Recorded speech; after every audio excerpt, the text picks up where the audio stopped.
Tes. Oh, Tes. apa sih, Tok?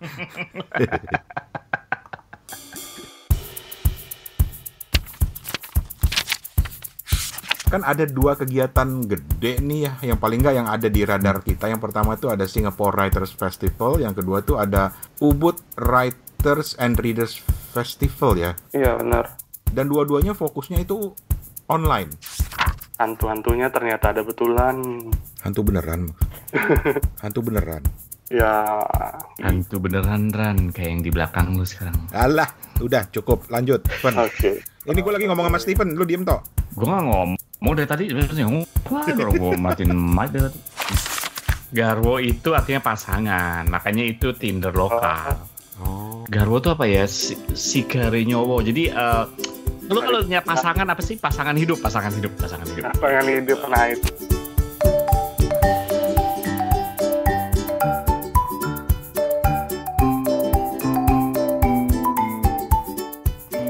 Kita ketemu lagi di Kepo Buku untuk edisi hari ini. Dan sebelum itu tentu saja ya harus nanya kabar dulu lah. Singapura gimana kabarnya, Tok?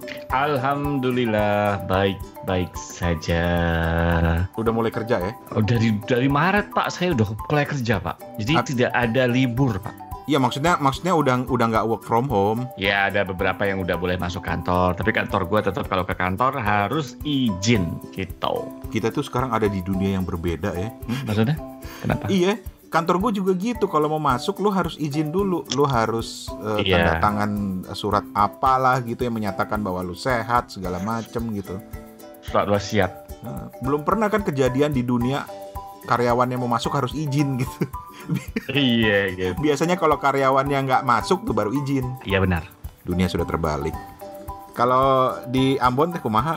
Damang. Ya. Kumaha? Apa kabarnya Ambon? Kabar sehat, Bang Rane, Mas Toto. Nah, lu nggak perlu izin ya kalau mau kerja ya? Iya enggak. Lu kalau kerja gitu traveling itu lama, Van? Enggak. Kebetulan ini di rumah toko kan, jadi tinggal turun ke toko. Enak bener ya. Oh, jadi berarti lu dari dapur ke depan doang dia perjalanan. Iya, enak banget begitu. Gak bikin macet. Iya. Nggak ada macet.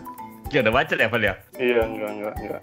Nah, cuman ini yang gua dapetin dari teman-teman gua ya yang kerja dari rumah. Mungkin banyak juga teman-teman kita, mungkin teman-teman Kepo Buku yang melakukan juga yang kerja dari rumah. Ada beberapa teman gua kerja dari rumah, dia tuh tetap ya gua nggak usah ngomong mandi lah ya, mandi setiap orang mungkin mandi gitu. Tapi dia pada saat kerja di rumah dia juga pakai baju yang proper untuk kerja. Oh, gitu. Terus gue tanya, lu karena ada Zoom meeting, ada team meeting yang lu pakai video? Enggak. Karena dia pengen menciptakan suasana di mana di rumah, walaupun dia kerja di rumah, dia harus menciptakan suasana menurut dia itu bagus untuk kesehatan mental gitu ya. Yang membedakan antara lu di rumah sebagai orang rumah dan lu di rumah ketika lu kerja. Nah, kebanyakan orang itu kecampur-campur kan sekarang, apalagi sekarang dengan kerja di rumah itu waktu kerjanya bisa jadi lebih panjang. Karena kan orang bisa nge-call seenaknya sendiri. Kalau di kantor kan kita harus nge-raise meeting gitu, atau mungkin datang ke cubicle lu, suasananya beda. Sedangkan kalau di kerja di rumah, orang bisa aja pencet Microsoft Team lu atau Zoom lu, tinggal langsung call atau bahkan WhatsApp lu gitu kan. Yang itu nggak kejadian di kantor. Nah, makanya banyak beberapa teman gue gitu ya yang nggak cuma mandi tapi juga pakai baju yang dia bedakan antara baju rumah, jadi nggak cuma compang-camping pakai kaos, even dia nggak ada Zoom meeting pakai video. Jadi untuk menciptakan psychological situation atau psychological environment kalau dia itu lagi kerja gitu, jadi nggak campur-campur. Menurut dia penting gitu ya. Itu tips yang bagus tuh, dan gue udah mulai mencoba menerapkannya lah, walaupun nggak rutin. Untuk bangun pagi, mandi, menyiapkan mental untuk kerja. Ya walaupun nggak pakai baju rapi gitu ya, tapi gue pakai pokoknya mandi, bersih segala macam. Baru mulai buka laptop. Karena kalau enggak, kecenderungannya gue males-malesan sampai jam 10, jam 11 baru mulai kerja. Benar. Malah ini jangan bilang-bilang sama bos gue pernah ketiduran di tengah meeting. Kok bisa? Karena gue meetingnya di tempat tidur. Ya. Tapi menyenangkan dari work from home ini menurut gua adalah ya itulah setidak macet-macetnya lu di Singapura atau setidak macet-macetnya di negara lain gitu dibanding misalnya di Jakarta gitu ya. Tetap aja kan work from home ini menghemat waktu commute kan sebenarnya. Gitu. Sebenarnya lebih enak gitu. Jadi bersyukurlah Steven, lu work from home seterusnya. Karena lu memang tinggal turun ya, Van. Iya. So far ya. Apalagi nanti kalau toko buku Ksatria bukunya udah gede, Van. Wah, keren banget tuh, Van. Tinggal turun ke bawah, Van. Enggak, itu kalau itu di lain lokasi. Jadi harus commute sedikit. Harus commute sedikit, oke. Karena Steven juga mau ngerasain traveling buat pergi kerja. Masa dari dulu cuma ngesot doang dari ruang tamu, dari ruang tamu doang.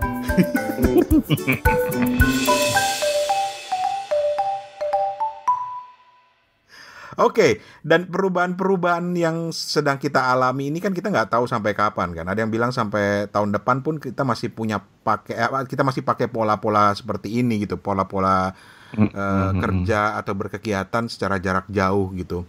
Nah, ini juga kan ada 2 kegiatan gede nih ya, yang paling nggak yang ada di radar kita. Yang pertama itu ada Singapore Writers Festival, yang kedua itu ada Ubud Writers and Readers Festival ya. Namanya gitu kan, Fen ya?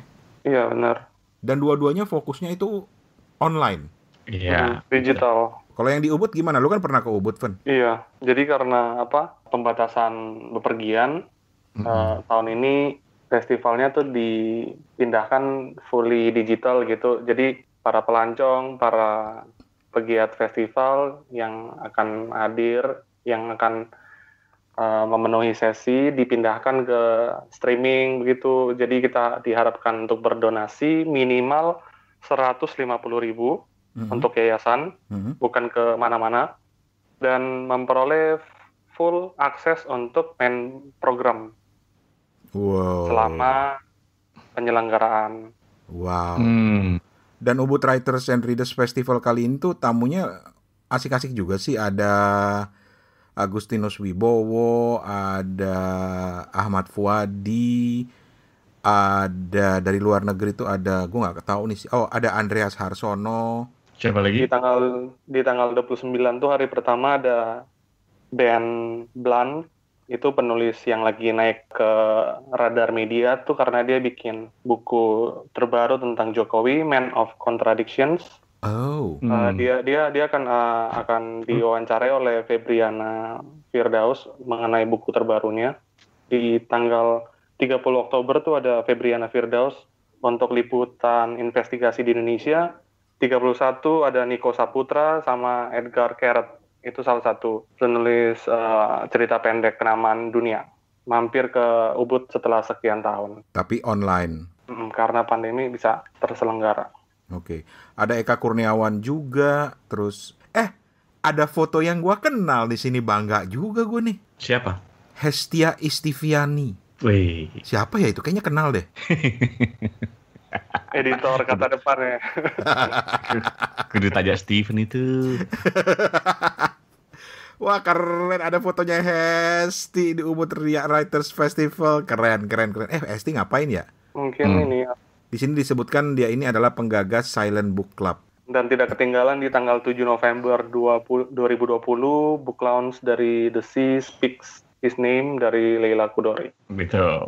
Jangan lupa hadir secara online karena juga ada screening filmnya yang dibintangi oleh Reza Rahadian. Itu kan udah lama pengen nonton, cuma kan nggak tersedia di YouTube, nggak tersedia di mana-mana itu. Betul. Oke.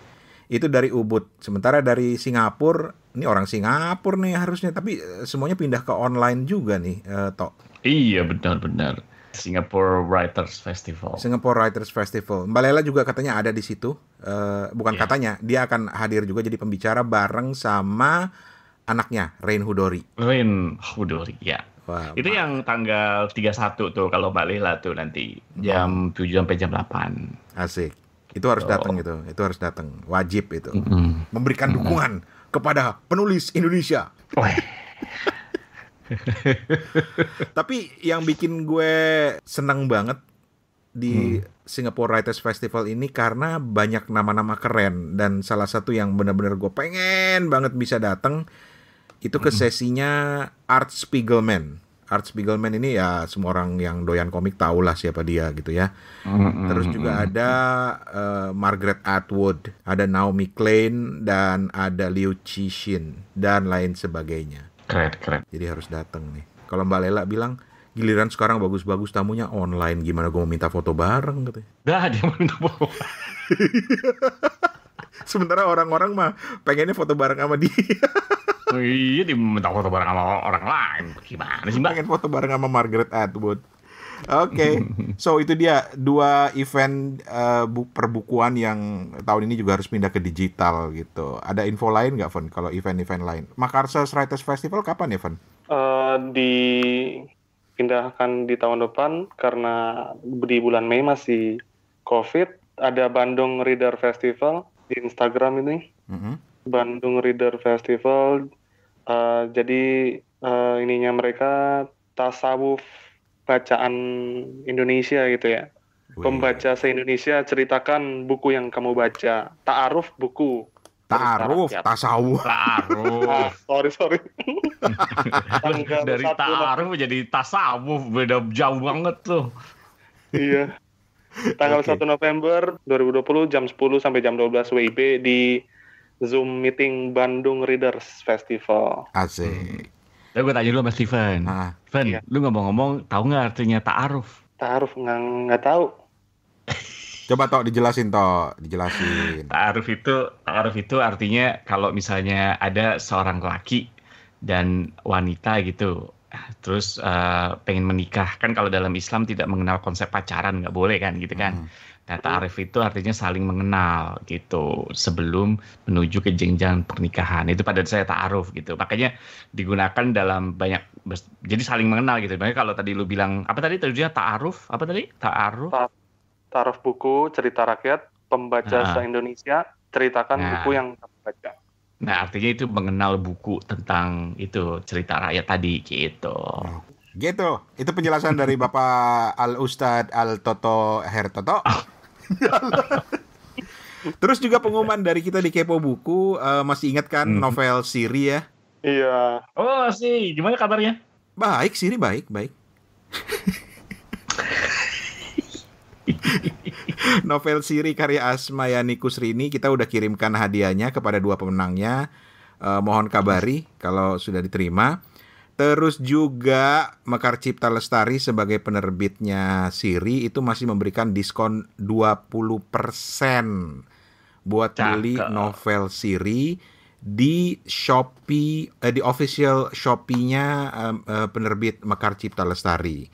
Jadi lu cari aja Mekar Cipta Lestari di Shopee.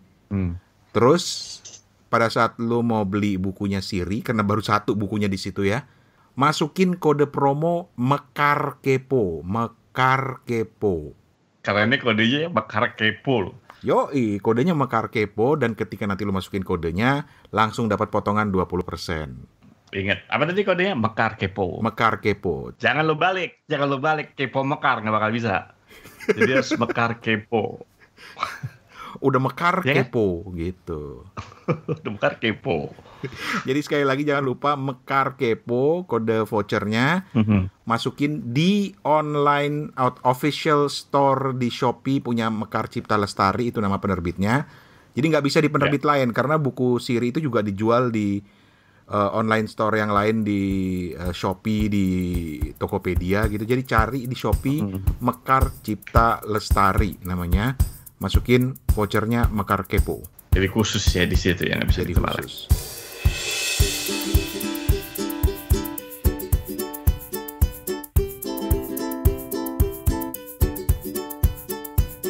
Oke, sekarang kita akan membahas buku bawaan masing-masing. Biasanya kan udah beberapa minggu ini kan kita membaca buku yang sama terus kita bahas. Tapi udah lama nih kita nggak pamer buku masing-masing. Jadi siapa yang mau pamer buku duluan? Sesuai dengan selera masing-masing gitu ya. Sesuai dengan selera masing-masing. Kalau yang sebelum-sebelumnya kan kita menantang masing-masing udah nentuin bukunya, baca, terus dari sudut pandang masing-masing kita bahas. bahas. Bukunya sama. Iya. Sekarang dari buku masing-masing. Ya, Om Pimpa, siapa yang baca duluan? Iya, gue baca duluan. Ah, gitu Steven mah loh. enak, dia tinggal turun ke bawah, nyomot di rak buku. Iya 3 buku gitu. Kalau udah Van itu udah baru. Sebentar gue bawa ada lagi, gue copot lagi yang lain gitu. Nah, Fen, lu bawa buku apaan, Fen? Judulnya tuh Parade Hantu Siang Bolong. Hoi, lu yang bener lu. Pokoknya episode kemarin Rane udah ampun-ampunan nggak suka cinta-cinta hantu. Iya. Ini Sekarang lu bawa kayak begitu lu sengaja apa gimana lu? Hah? Nih sentimen sama gue. Ulang. Judulnya tuh Parade Hantu Siang Bolong. Kumpulan reportase jurnalistik menyoal mitos dan lokalitas. Ditulis oleh Tita Asmaning Winendar. Tita Awe. Penerbitnya? Penerbitnya dari Warning Books, Yogyakarta. Wah, keren nih kayaknya nih. Iya, Unik nih. Soal apa? unik tuh, Fen? banget memang. Jadi secara garis besar nih, kumpulan reportase dari Tita Awe, dia tuh bikin liputan-liputan yang agak-agak horor gitu ya, Bang Rane. Mungkin kalau misalnya kita bahas tuh jadi bakal jadi podcast horor nanti. Kayak misalnya nih, mengunjungi Kampung Pitu, desa yang hanya bisa dihuni 7 keluarga di Puncak Langgeran. Nah, Puncak Langgeran ini di seberangnya Gunung Purba, kawasan wisata di Jogja itu. Terus konferensi SETI memberi alasan kenapa meneliti alien dan UFO itu penting untuk kita. Sampai hantu-hantu 1000 percakapan, pameran site spesifik yang membongkar lapisan sejarah Kaliurang. Lalu yang paling horor nih, pengalamanku ikut pesta antar dimensi bareng roh halus di Ebek Banyumas. Keren. Ran, Jadi sebentar. Gue mau bilang, Ran lu harus baca, Ran. Goga. Loh, serius karena buku ini di-endorse kalau gue lihat ya, Fen ya. Bukan di-endorse tapi dapat komentar dari Mas Andreas Harsono. Jadi Gitu. dia emang kayak apa sih? Kayak cerita atau investigasi atau gimana sih, Fen? Nah, ini Tita Awe ini kan dia seorang jurnalis, seorang kontributor di media online Vice Indonesia. Jadi ini kumpulan reportase dia yang terpilih begitu.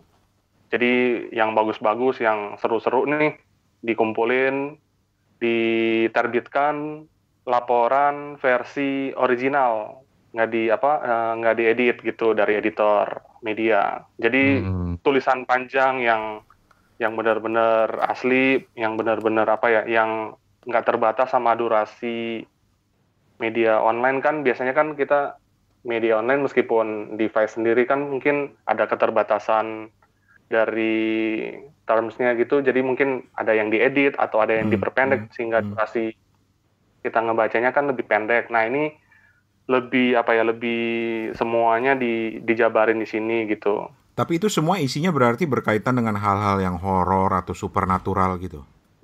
Kayaknya enggak juga ya kalau gue baca ya, kayaknya menarik loh. Besarnya, sebagian besarnya memang menyentuh yang magis-magis mistis gitu, tapi tidak semua, karena ada juga unsur-unsur lokalitas seperti misalnya info cegatan, golek garwo, kayak semacam Tinder offline di Jogja gitu.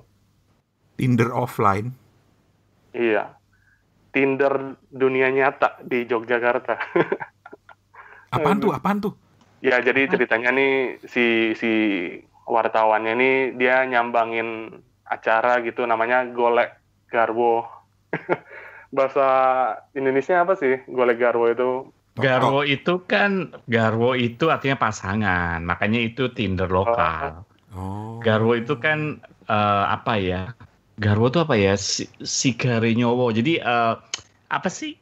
Nyawa lu kalau punya pasangan apa sih? Pasangan hidup. Pasangan hidup, nah itu. Pasangan hidup, gitu. Gitu. Keren. Makanya lu harus baca.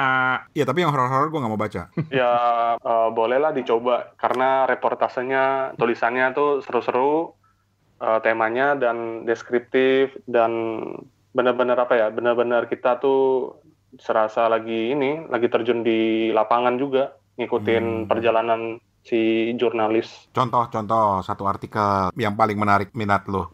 Iya. Ya paling serem aja, Van, jadi yang paling menarik. Ya lu diingetin lagi. Jadi Lu dapet aja lagi buku gini nih. Iya, soalnya di penerbit yang sama tuh kemarin kan dia nerbitin ini memoirnya Gari Nugroho gitu. Oke. Ya, contoh satu. Iya. Di kumpulan reportase yang judulnya Hantu-Hantu 1000 Percakapan ya, pameran site spesifik yang membongkar lapisan sejarah Kaliurang. Ininya tuh proyek seni ini mengajak kita piknik jalan kaki sambil membongkar sejarah dan cerita warga Kaliurang dalam konstelasi sosiopolitik Indonesia lampau. Tapi selain berupa sejarah yang senyap, hantu-hantunya ternyata ada betulan. Hantu beneran? Hantu beneran? Ya. Hantu beneran, Ran, kayak yang di belakang lu sekarang. Alah, udah cukup, lanjut. Oke. Ini gue lagi ngomong sama Steven, lu diem toh?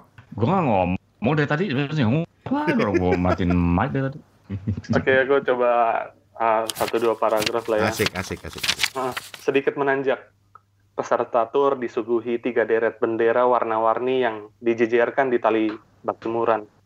Warna-warnanya yang cerah terlihat kontras dengan puing gedung di belakangnya yang muram. Karya Rukun Tresno dari Marianto ini menyoroti kekerasan ormas yang marak usai lengsernya Soeharto, sekaligus ingin menunjukkan sifat komunal dan toleran warga Kaliurang sendiri. Wisma Astorongo di belakangnya rusak dibakar oleh ormas radikal yang marak pasca Orde Baru. Bendera-bendera itu berisi logo dari komunitas yang disetor warga ke Marianto selama residensi. Beberapa bahkan sangat unik, seperti Sembada Boga, komunitas pecinta dessert, Rusun Penjaga Rumah Kaliurang, ada Irit, Iyo Rukun, Iyo Tentrem, bahkan komunitas pecinta lampu sorot kendaraan, yaitu Pocilam. Pokoknya celingak-celinguk ndeloke lampu. Komunitas yang terakhir ini berisi segerombol anak muda yang hobi nongkrong di pinggir jalan dan memburu momen ketika badan mereka tersorot lampu kendaraan yang sedang lewat. Aku coba lanjut. Karya yang juga mencolok adalah buku resep Kaliurang oleh Rara Sekar yang ditempatkan di warung pojok.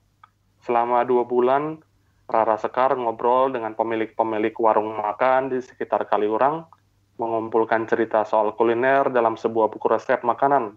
Karena sifatnya yang sangat dekat dengan keseharian, punya potensi sebagai medium untuk mengurai konteks sosio-historis dari sejarah yang terjadi di sebuah kawasan.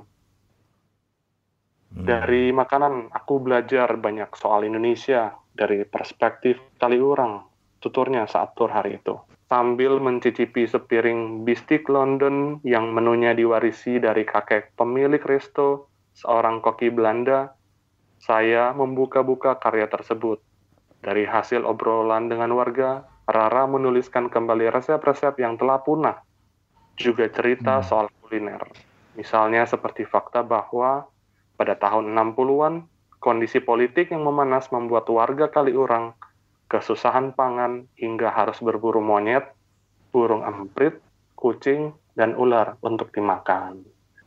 Kurang lebih begitu ini isi dari reportase yang kaya, yang penuh dengan empati juga, karena selain dia menggambarkan realitas magis yang melekat di Indonesia gitu ya Bang Rane, Mas Toto, di masyarakat kita, tapi juga dia tidak hanya kayak ini kondisi yang ada, tapi nggak membuat kita di seorang antropolog nih yang lagi pakai kaca pembesar mau melihat apa sih yang ada di situ, tapi ya sebagai pembaca kita ikut aja gitu, ikut untuk melihat apa yang terjadi di sana gitu. Nggak ada tendensi untuk untuk apa ya? Untuk berbesar hati untuk mencari solusi misalnya karena ada apa gitu yang terjadi di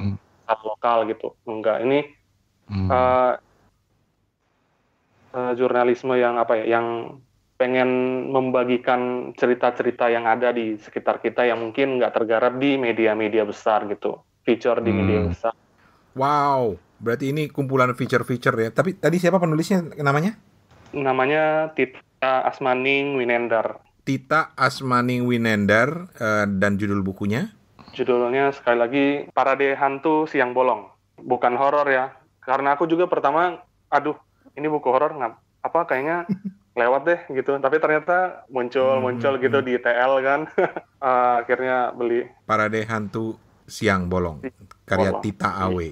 Ya nggak ada hantunya toh. Dia bilang hantu siapa? Horor itu tidak selalu hantu. Tapi gue selalu salut loh sama orang Jogja itu yang kreatif, yang apa ya istilahnya, kalau orang Jogja itu, lu sebagai orang yang pernah tinggal di Jogja tentu tahu banget lah kehidupan di sana ya, yang sangat kreatif itu.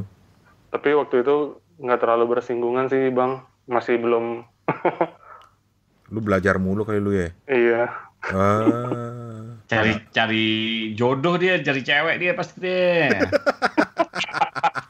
Oh, pacaran pasti mau. Berarti lu belum pernah ke Kaliurang atau kemana gitu ya? Ke Kaliurang pernah, ada kayak semacam retreat, ada juga acara dari kampus pernah. Oke. Oke, itu bukunya Steven yang dipamerkan kali ini. Keren.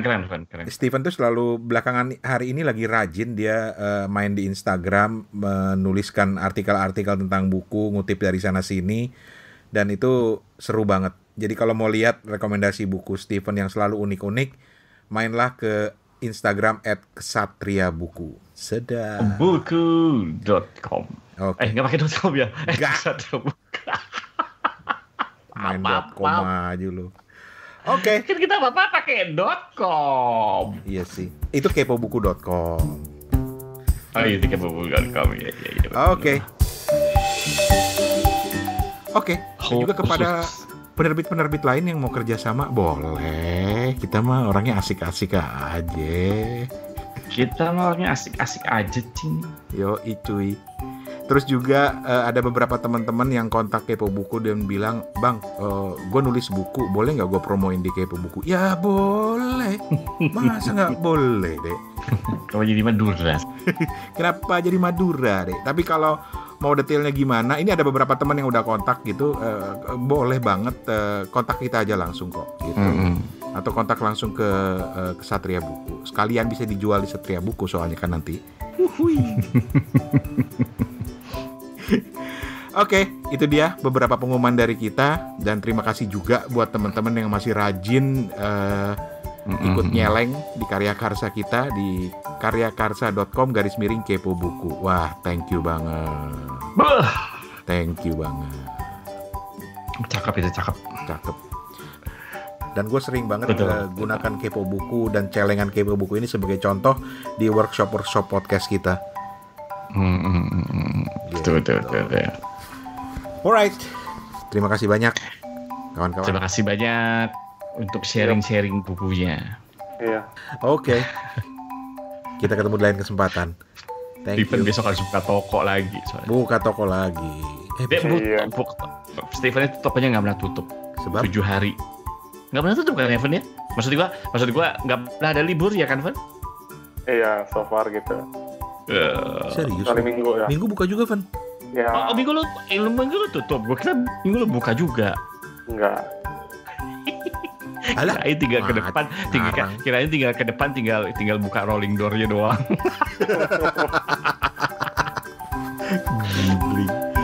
Oke lah.